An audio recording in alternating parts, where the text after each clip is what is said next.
Hey guys, welcome to Storytime with Jester. Today we will be picking up where I left off last week in the Book of Prophecies, Chapter 65.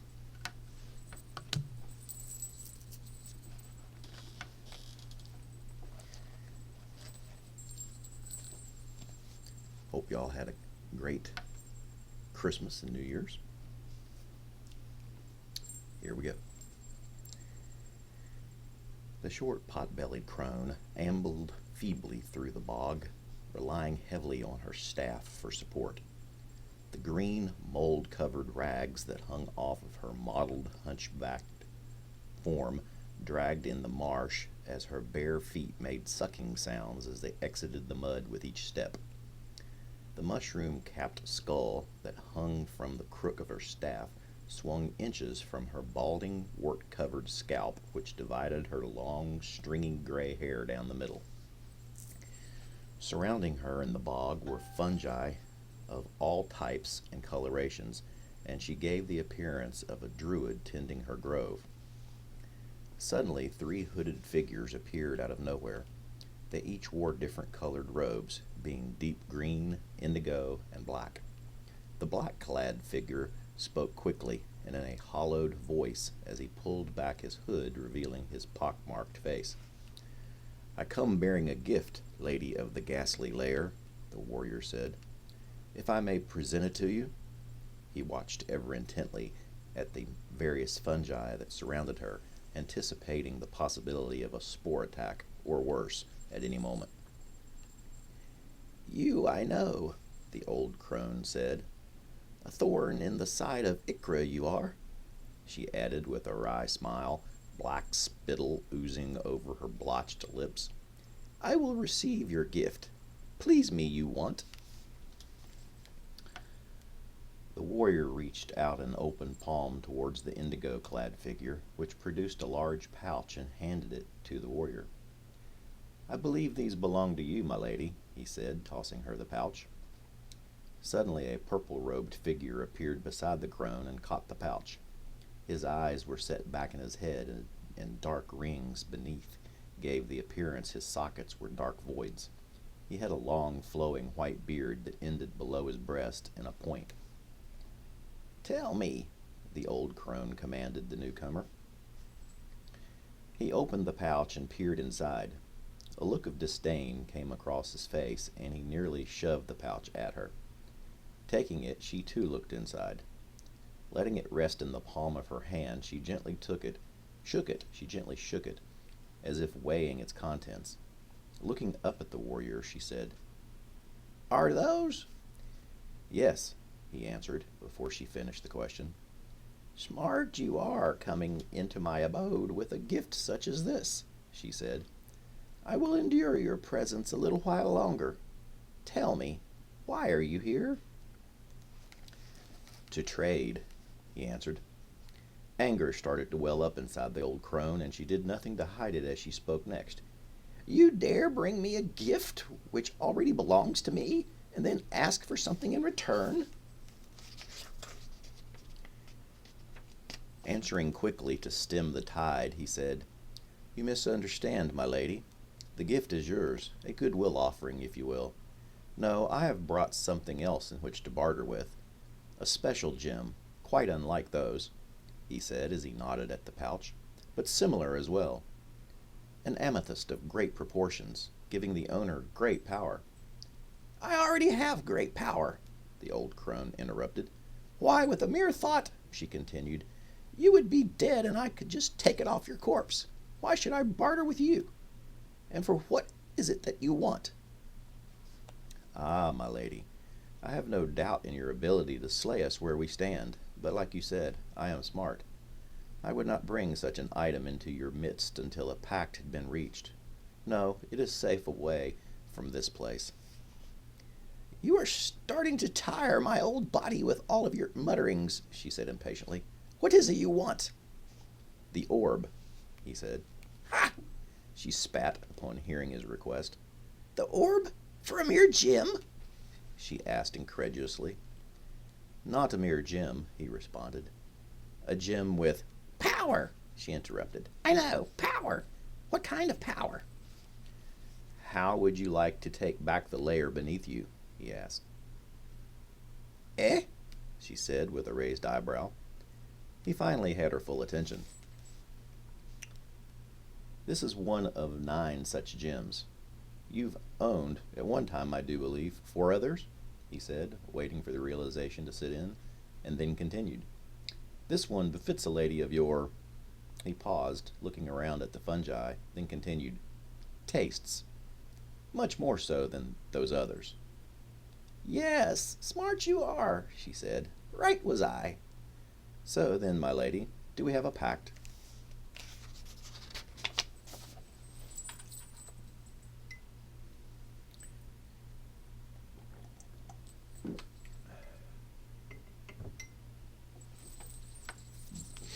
Chapter 66. Hidden in the shadows out of sight and protected by the many columns holding up the roof of the temple were a score of robed figures. As the quartet entered the massive room, all they could see from the few torches that hung on wall sconces around the place were skeletons of various sizes and shapes littering the entire floor. Little one, Pedius said to Fizz, my respect for you has grown immensely. From behind his book, a smile widened on Fizz's face. The 2 of you can kiss later, Mal jeered. Hurry, we must. If that horn blast we heard is what I think it to be, we haven't much time. Ulrich said, By the power of Finian, let your radiance shine forth. As he spoke this, his steel helm altered to show a crown of brilliant gems. Suddenly, from behind them, 2 crimson figures attacked with short swords. Their targets were the shortest of the 4, and therefore, in their minds, the weakest. As the group's attention was diverted to the rear, some of the skeletons began to rise off the floor, being animated by the staff that a green-robed figure in the far corner held. When the skeletons came to unlife, Ulrich's helm began to glow blue. Pedius, who was now behind the others, noticed this and gave warning. Almost immediately, black-robed warriors came out of hiding and attacked their flanks. Ulrich and Pedius met this new threat with their own swords, as steel clashed with steel. The 2 backstabbing thieves underestimated their prey to the tune of their own demise, as Mal and Fizz made short work of them. Pedius and Ulrich were just as successful against the warriors, even though they were outnumbered 2 to 1. As the skeletons approached and more movement could be seen in the recesses of the room, Ulrich decided enough time had been wasted. In fact, it occurred to him that their foe's sole purpose was to delay them. Back to the entrance, he yelled to the others as he invoked the power of one of the gems and caused a fireball to explode in the entire room, engulfing all within and ending the threat. A dozen bodies fell to the ground, along with the animated skeletons, adding to the total number of corpses in the place. Fizz was already running past Ulrich when the flames subsided. This way, he said as he took the flight of stairs on the right of the twin set leading down. As they exited the stairs at the bottom, they could hear chanting at the far end of the long hallway. Ulrich started down the hallway when Fizz called out, No, this way! He was pointing at an archway right beside them. Flamehead will be this way, he continued when Ulrich didn't respond. Sorry, Fizz, Ulrich finally said. The summoning is happening down there, pointing toward the chanting. Without waiting for a reply from anyone, Ulrich continued down the hallway at a brisk pace. Pedius followed closely while Mal paused, looked at Fizz, then followed as well. Sighing, Fizz reluctantly brought up the rear. The deep tone of the horn sounded for a second time. As the quartet rounded the corner of the long hallway, they found themselves in a huge chapel area. It was 40 feet wide and nearly as long as the hallway. The back end, nearest the quartet, was supported by 6 columns, 3 on each flank, creating a sort of processional leading to the front of the chapel, where an altar rail separated it from a dais. Standing in a circle holding hands and chanting were a score of robed figures, all in black except 3 in green and 1 in lavender. As the quartet made their way determinedly towards the group of chanters, a half-dozen crimson-robed figures attacked them out of hiding from behind the columns. The quartet cut through the 6 cultists like butter, gaining the attention of the others who stopped chanting and joined the fight. All but the one in lavender, who held back. He had a long white beard that ended in a point at his chest. As the battle raged, a third sounding of the horn could be heard, resonating from below. "We must get past them," Fizz yelled to Pedius. "Through those doors behind the altar." Half of the cultists lay dead on the chapel floor as the others threw themselves into the quartet with a maniacal fervor. Suddenly the 2 doors Fizz spoke of burst open and 6 figures entered the room, 4 in green robes, the other 2 in indigo. Following them were 6 gaunt creatures wearing purple robes. Their eyes were deep pools of black, sunken in their skulls, with tiny points of fiery light. They had an aura of immense cold about them, which caused the temperature in the room to drop noticeably upon their appearance. A light fog emanated from their mouths as they breathed. In the hand of one was a horn. Behind them stepped the flame-headed man holding the orb and wielding the rod. Finally, cloaked in a black haze that seemed to float along the floor in smoky tendrils, was an enormous figure, some 15 feet in height. The cultists halted their attack on the quartet and dropped to their knees in awe of the creature, who spoke in an ancient, hollow voice. "You have done well. You will be rewarded accordingly." Turning to his champion, he said, "You won't be needing my artifacts any longer." At this statement, the crown, rod, and orb disappeared. A bolt of electricity struck the ground, splitting the altar in 2. The force of the bolt knocked everyone prone and stunned most. Pedius was the first to recover. He charged the creature, unicorn horn dagger in hand, but was intercepted by the man who once bore the 3 artifacts. The one who made a pact with the Lady of Fungi. The one who now succumbed to the nature of such a pact. His body started to convulse and warp, his visage twisted, as what was once a man was painfully transformed into a hideous creature of the abyss, the same type of demon spider that Pedius encountered in Azanor's tower, a monstrous nightmare that, upon departing this plane of existence and returning to the chaos that is the abyss, once again caused Pedius to be caught up in the backwash of magical energies and swept away with it. Ulrich, Mal, and Fizz recovered in time to witness Pedius's disappearance. Realizing their situation, Ulrich placed a hand on both Mal and Fizz and spoke but one word. In a flash of bright light, they too were gone. "Go into the lands east," the creature said to the 6 purple-robed horrors, "to what is called the Kingdom of the Dead. Bring these dead to life."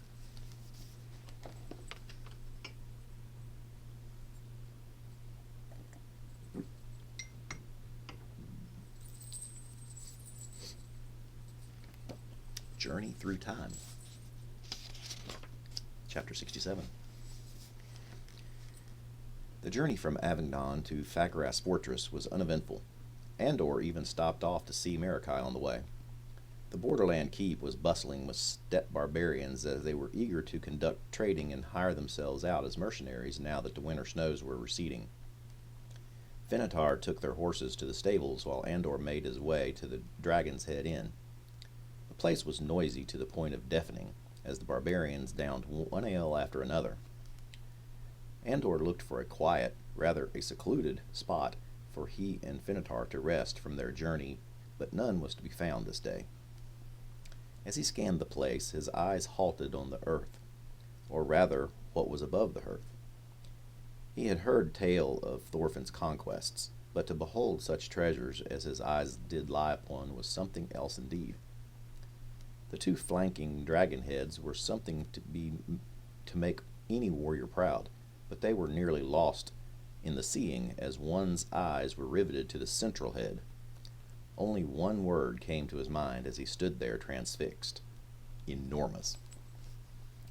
Finitar soon stood beside Andor, joining him in reverence of Thorfinn. The bartender, seeing newcomers, took it upon himself to draw 2 mugs of ale and take to them. Andor thanked the barkeep and paid him in silver. Finitar and Andor looked at each other and clacked mugs together. "To Thorfinn," Finitar said quite loud. To Thorfinn, Andor returned. Then the pair downed their entire mugs in the way of their friend. Hearing the toast above the den, the entire place grew silent for a brief moment. Then several barbarians echoed the toast, then others, and still more until the entirety of the inn's occupants were toasting Thorfinn. Thorfinn was well respected among his people, for his accomplishments were many. None more so than his sacking of the stronghold of Icarus' forces just outside the Vressels. Those barbarians that chose to return to their homeland rather than remain a part of the Dragon Horde, as Thorfinn's riders were called, had quickly spread word of his deeds upon their arrival. Andor and Finitar enjoyed the revelry for most of the night before finally turning in. Their search for the Hermit could wait until morning, or at least until the hangover they would have come tomorrow wore off.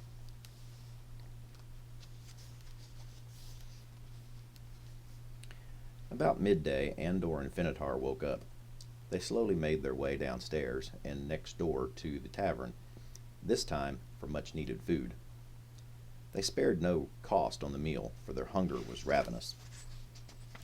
As they finished up, Andor went to the bar to talk to the proprietor of the establishment. "Say there, kind sir," Andor hailed. "Might you steer me in the right direction?" "If it be the caves you are looking for," the proprietor replied, "they be south and east of here." "Well, I'm not really sure if I am or not. Looking for the caves, that is." Andor reached into his pouch and pulled out 2 gold coins and laid them on the counter. "Have a drink with me before I head out?" Andor said. Sure, the barkeep replied. "What are you thirsty for?" "Whatever you're having," Andor answered. The barkeep poured 2 flagons of honeymead. Handing one to Andor, he said, "Much thanks. How can I help you?" Taking a long swallow of the mead, Andor said, "I hear there is a hermit that lives in the area. You know anything about him?" The barkeep paused, looked Andor in the eye, and then downed half his mead. "What I can tell you varies on the teller of the tale. I've never met him myself, but all sorts have come in here telling tales of the hermit in the woods. Some say he's just a crazy old coot, others an evil wizard, even others a man possessed, or better yet, a demon. What all agree on is that he is dangerous and not quite right in the head. Personally, I think he quaffs a lot of demon drought." "Demon drought?" Andor asked, not having ever heard of it. "It's an herbal tea. Makes you see things, then causes you to go berserk. Yep, demon drought, I bet." "Do you know where I can find him?" Andor asked. "Those who do the telling say he's deep in the woods just east of the caves, due south from here." "Many thanks, friend," Andor said as he finished his mead. "Watch yourself," the barkeep returned. Woods was the correct term, Andor thought, as he and Finitar trekked through on their way to find the hermit. The gnarled woods in the Vressels were vast forests taking days, if not weeks, to travel. And that was if there was someone in your company who had a way with such things. He and Finitar had walked, for they had left their horses back at Fagaras Fortress, not quite a mile in Andor's estimation, when the woods took on a slightly different appearance. No, that's not quite the right term for what Andor noticed. Feeling? Yes. Andor felt way before, when he was in Lockrew's Grove, back in Henwick. Everything seemed more alive. The plants, the animals, the ground, the very air itself. Even Andor felt an electricity in himself. Were they now near a druid's grove? He had barely thought the thought when he noticed a ring of toadstools surrounding an enormous ancient oak tree off in the distance. Andor touched Finitar's shoulder, causing, as intended, for the brave warrior to stop. Andor motioned with his eyes to the area he just discovered. "What do you make of it?" Andor quietly asked, almost a whisper.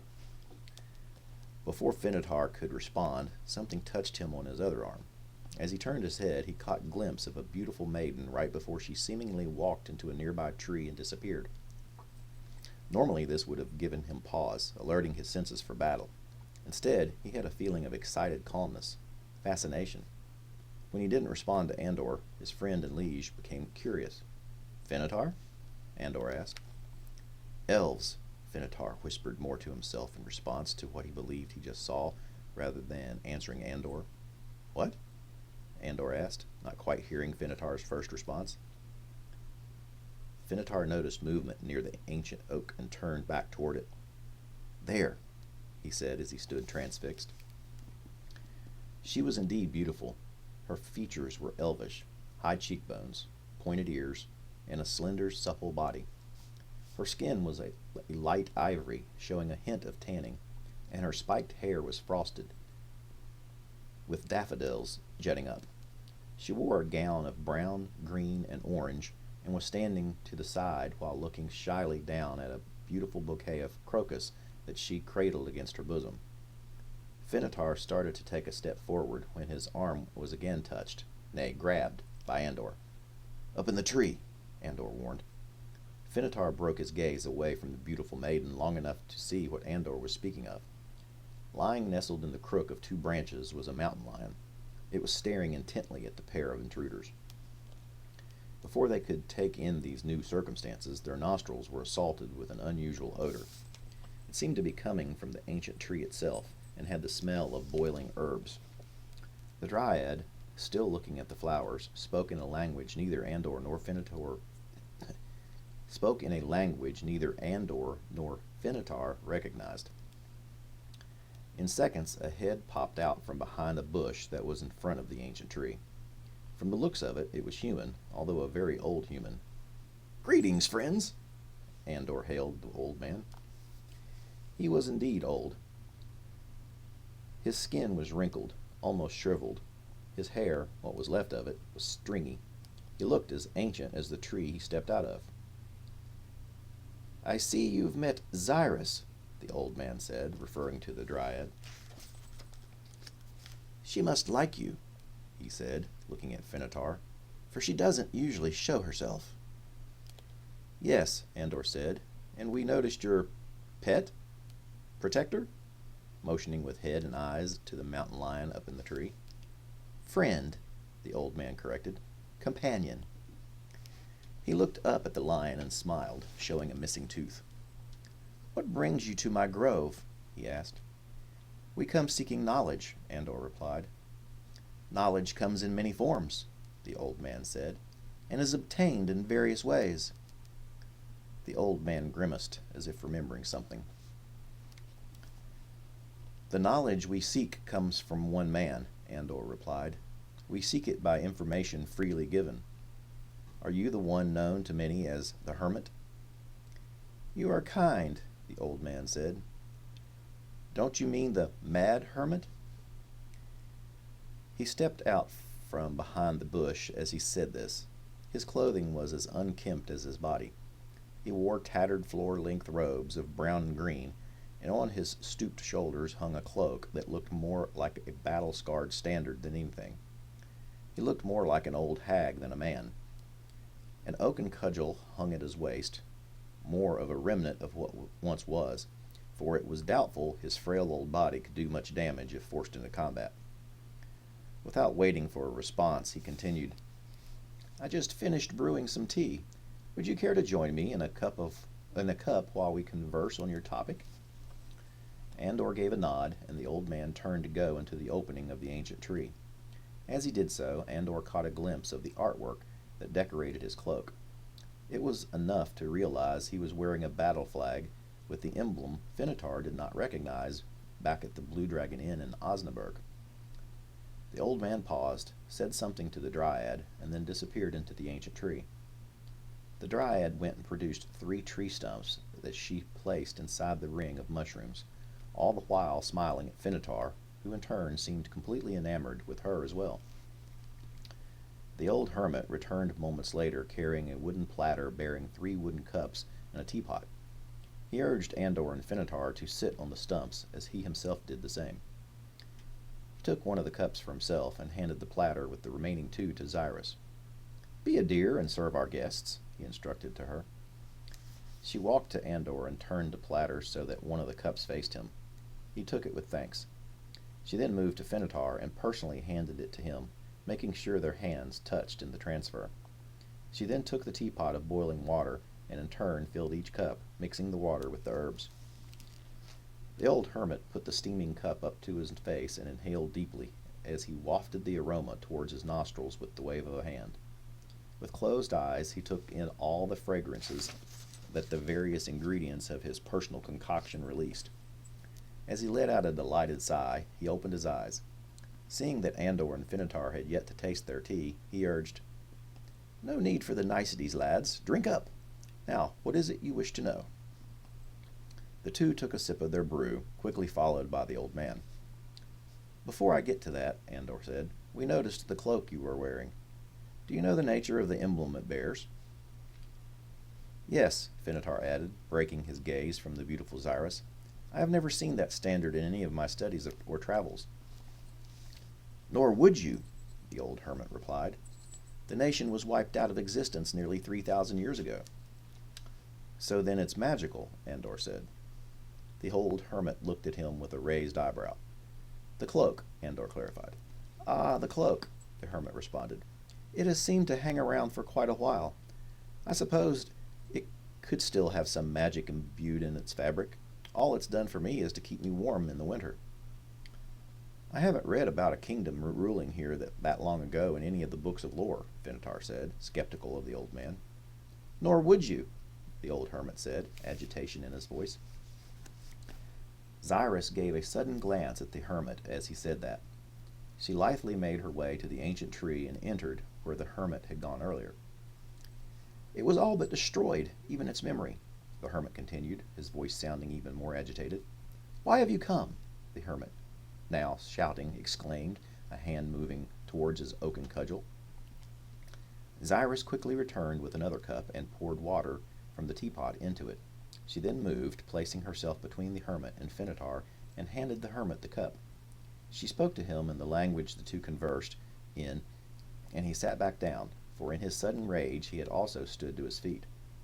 He drank from the new cup, not even noticing the old one lying on the ground next to him. "Yet you remember," Finitar said. "How is that?" The old hermit's eyes glazed over, and before he could respond, he fell off the stump and onto the ground. There he lay unmoving. Andor and Finitar, startled, could only stare at the limp body of the old hermit. The silence was broken by the sound of Xyrus's voice, this time in a different language. Finitar recognized it as Elvish, which he was fluent in. "Have no fear, he is but asleep," she said. "For how long?" Finitar asked, concerned for the abruptness of it all. "Is this normal for him?" "I switched his tea," she confessed. "He could be like that for a week." "Why?" Finitar asked, suddenly putting down his own cup. "You need not worry," she consoled. "Yours is not the same tea." She then responded to his question. "He was going to attack you." Finitar relayed what she said to Andor, and likewise to her anything Andor said, as he didn't speak the language of the elves. "Is it not forbidden for combat to take place in the grove of a druid?" Andor asked. "This is a druid's grove, is it not?" "Yes," she replied, "and yes. He is not right in the head. He has fits of mania from time to time." "How long has he been this way?" Andor asked. "Many long years," she said, distress showing on her face. "Just how old is he?" Finitar asked. "He has lived on this world for 120 years, Xyrus said. "I believe I can cure him of his insanity," Andor said, a look of concern on his face, "but I fear it might kill him in the process." "He would welcome his mind restored," she said, "even if it were to be in his next life." Andor knelt beside the old hermit and, laying both hands around the hermit's skull, began praying. Several minutes passed, and when he was done, Andor stood back up. What had already began showing the signs of aging, Andor's hair was now nearly all white. The years and the selfless healing of others had taken a toll on the priest. Andor was only 29, but looked to be in his 50s. "Now we wait." Let's try again. That's not her. "Now we wait," he said, drained. "Where does he go to rest normally?" he asked Xyrus. "The tree," she replied. "Come, I'll show you." "Bring him." Bring him," she instructed Finitar. The ancient tree was somewhat hollowed out and immense. It not only served as the hermit's living quarters, but had room for his brewing of teas and making of salves as well. A kind of laboratory. Finitar laid the hermit down on his bed. "You may stay here as well," Zyrus said. "The lion will protect us while we sleep, and I will know also if someone approaches." Andor welcomed the offer and was fast asleep, half sitting against the trunk of the ancient oak. It took Finitar a little longer to succumb to the heaviness of the slumber, but in the end he too gave in. Their rest was not nearly as long as the hermit's, which lasted a full 6 days. When he finally awoke, his mind was indeed healed. "Zyrus told me what you did for me," he said, speaking to Andor. "Many thanks." "We haven't been formally introduced," Andor said. "What is your name?" "Mayor Cran," the old man said. "I am Andor, and this is Finitar." "Zyrus, we know," Finitar added with a sly grin. "My mind is now yours," Mayor offered Andor. "What is it you wish to know?" "I've been told you read from the Book of Prophecies," Andor said. "Is that true?" "Yes," Mayor said with a saccharine sound to his voice. "I have read the book, at least part of it," he added. "I wish to know everything about that experience," Andor stated. "First," Andor continued, "I assumed that only priests of St. Columba could read it from it, yet you are not of our faith. How is it you were able to even peruse it without ill effect?" "Oh, there was ill effect," Mayor said. "I was only able to read a few lines before I succumbed to its power. It left me in a childlike state, lacking any intelligence whatsoever. I was healed of that, but then what you witnessed earlier took a hold." He paused, reflecting on the memory. "Do you remember what the verses that you read were?" Andor asked. "Can you recite them?" "Oh, something about a group of kings," Mayor replied. "3? No, 4. Yes, 4 kings. And a prince. Prince of the Covenant." He paused for a moment, a blank stare on his face, like one gets when in deep in thought. "I am sorry, but I cannot think of the way it was stated," he said. "At any time did you have any visions, dreams perhaps?" Andor asked. Mayor's face twitched. "Visions?" Mayor said. "Yes, visions," he said softly, the words drifting off as he seemed to be remembering something. "Dragon!" Mayor shouted. He started rocking back and forth. "Dragon!" he said again, not quite as loud as the first. "Terrible is he!" he shouted again. Andor grabbed Mayor by the shoulders and shook him. "It's all right," Andor said in a soothing voice. "You're safe. You're in your grove." Mayor stopped shouting, but continued rocking. "Zyrus is here," Andor added. Slowly, Mayor came out of the trance he was in. "Just when did you make a trek to Vanask to read from the book?" Andor asked. "And why?" "I've never been to Vanask," Mayor stated. Looking puzzled, Andor continued. "Then where did you read the book?" "The Witch of Pelandava," Mayor said. Almost spat. "I was taken prisoner, along with other bright young lads. She had the book, wanted us to read from it. She even gave me a magical tome to study before I was to read the book." "Who is this witch?" Andor interrupted. "Varag," Mayor answered, as if Andor should have known. "Varag, the Witch of Pelandava." "How long ago was this?" Andor asked. "I was but a youth," Mayor said, reflecting. 18. "You never answered my question about your cloak," Finitar said, completely changing topics. "If the cloak," Finitar paused, then corrected, "banner, is from a king 3,000 years old, one that doesn't exist in any books of lore."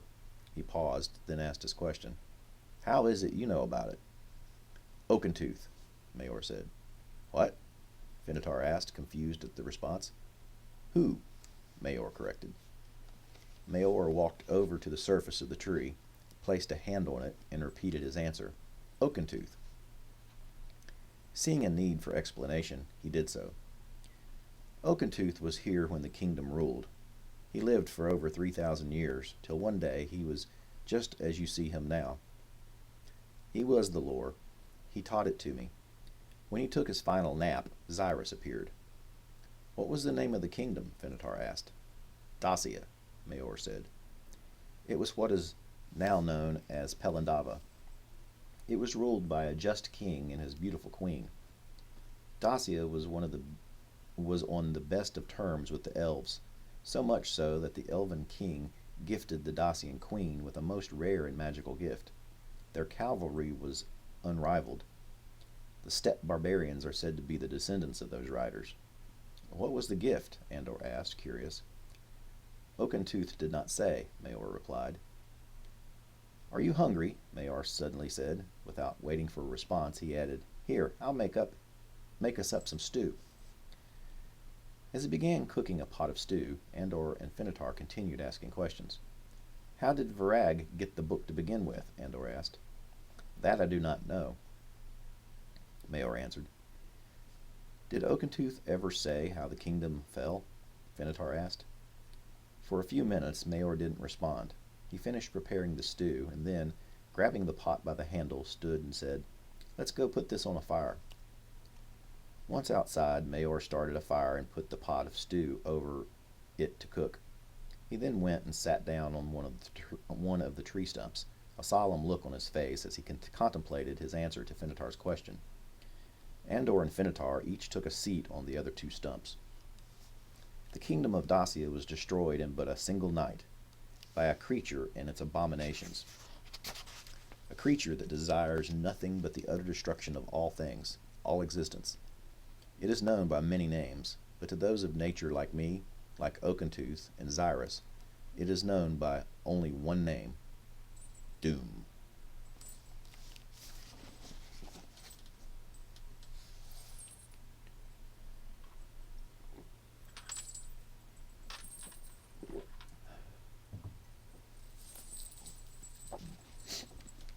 Chapter 68. After they were finished eating the nourishing stew Mayor had made, Andor asked another question. A friend of mine once told me of a holy site to those of your faith. He described it as several rings of standing stones that formed arches, which allowed travel to not only other worlds but other times. Do you know of such a place? Tosh Darvoza, Mayor said without hesitation. It is quite a journey from here to the other side of the western mountains. What is your interest with that place? I wish to travel back in time to the other readings of the book, Andor answered. To what purpose? Mayor asked. I must find out what they saw in their visions, Andor replied. A daring objective for certain, Mayor said. I wish I could shorten your journey there by use of the ways, but it has been millennia since they have been active. I don't advise you go there unawares, however. I suggest you first go speak to the Archdruid in that region. Her grove is in the Thornwood. What is her name? Andor asked. Brehai Mathan, Andor replied. Thank you, Mayor, Andor said, standing up. For everything. We must be on our way. Mayor said nothing. He simply took the stew pot from the fire and went inside Oakentooth. Andor, Finitar said, I'm afraid I won't be going with you. A look of complete shock overtook Andor's face. Finitar stole a quick glance at Xyrus, who was putting out the fire, before continuing. I'm going to stay here, he began to explain, with Mayor and Xyrus. The old hermit is, well, old. He needs more than just his pet lion protecting him. Finally able to speak, Andor replied, You're well within your rights. Your pledged service to me was fulfilled many times over, and for that I am grateful. If you feel this is what you must do, then you have my blessing. Andor put a hand on Finitar's shoulder and said, Withhold not good from them to whom it is due, when it is the power of thine hand to do it. Then he turned and walked away. When he was completely out of sight, he reached into his pouch and pulled out a large diamond. He held it firmly in his hand and said but one word, Truth. Chapter 69.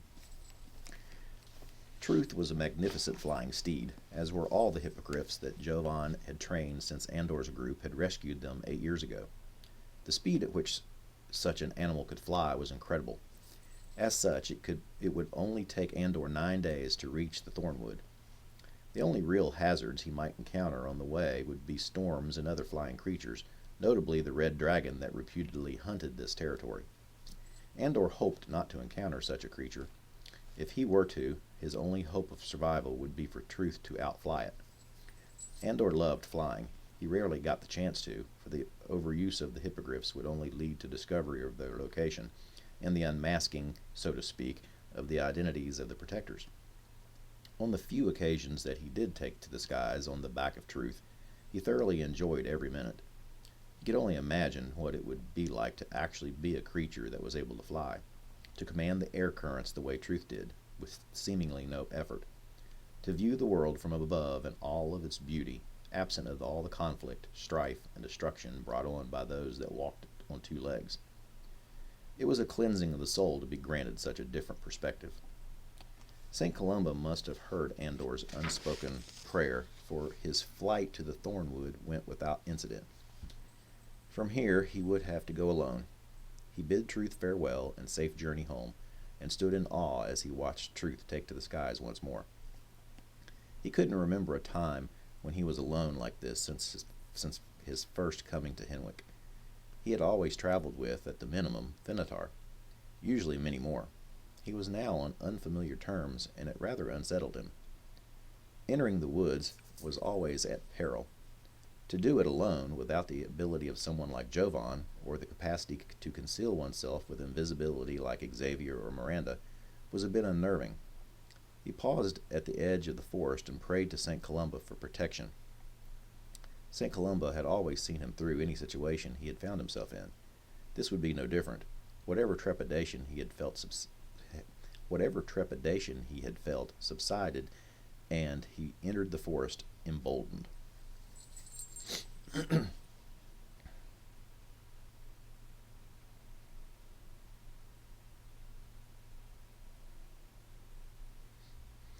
It would take several days at best to locate the Druid's Grove, if at all.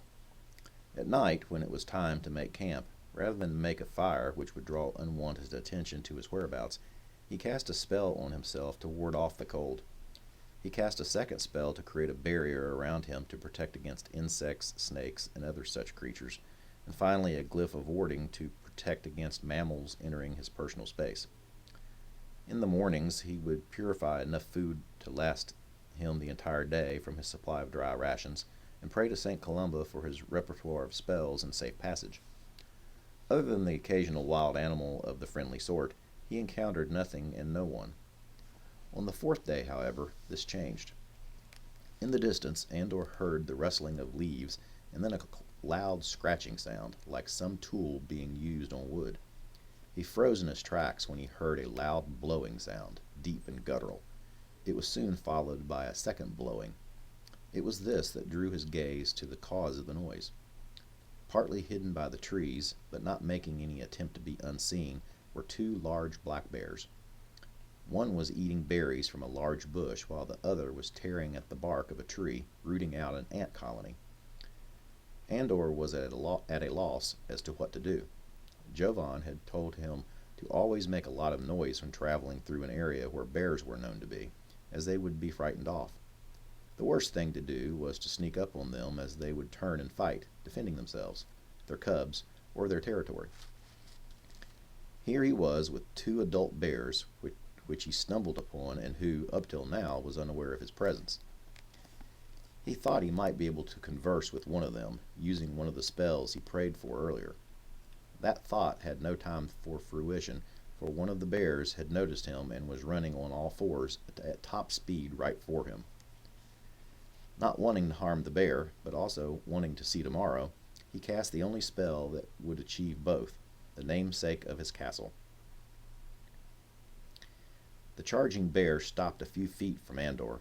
It pawed at the ground, snorted, and then began to sniff Andor up and down.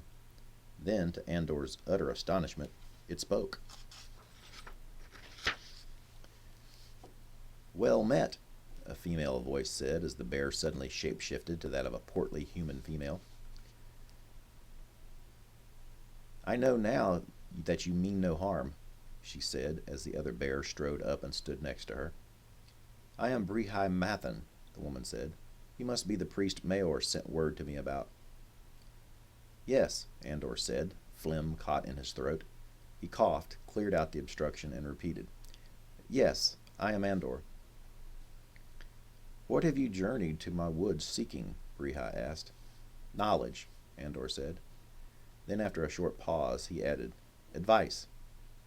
Let us walk together, Brehai said.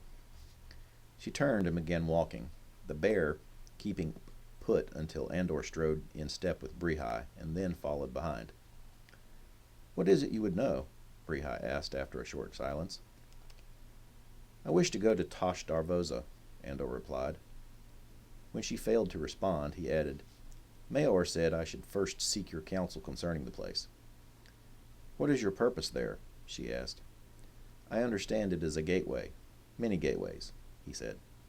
Was, she quickly replied. What do you mean? Andor asked, unsure of her response. It used to be, as you say, but no more. The maimed one, with his vile magic, destroyed the site. So it doesn't exist anymore? Andor asked, still somewhat confused. Brehai halted, turned, and looked Andor square in the eyes. The stones are there in all their beauty, she said, but the magic he unleashed that fateful day destroyed their reason for being. You speak as though the stones were sentient, Andor said, trying to make sense of it all. She turned away and began walking again, saying only, Go not to Tosh Darvoza. There are things I must know, Andor said, almost pleading, that I will only find out in other times. Again she halted, this time staring in space as if thinking intently. Your journey will be a long one, she said. The knowledge you seek is lost to me. I know of no one with power over time itself.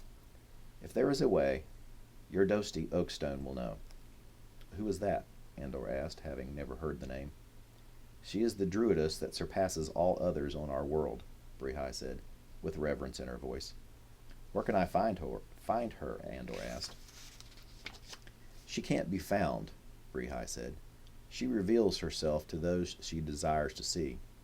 She was last known to inhabit the great forest in the heart of the kingdom of the dead. Thank you, Andor said. Blessings be upon you. With that, he turned and walked away. He had much to plan and do if he was to journey that far east. When he was out of sight, he spoke a single word and disappeared. Sanctuary.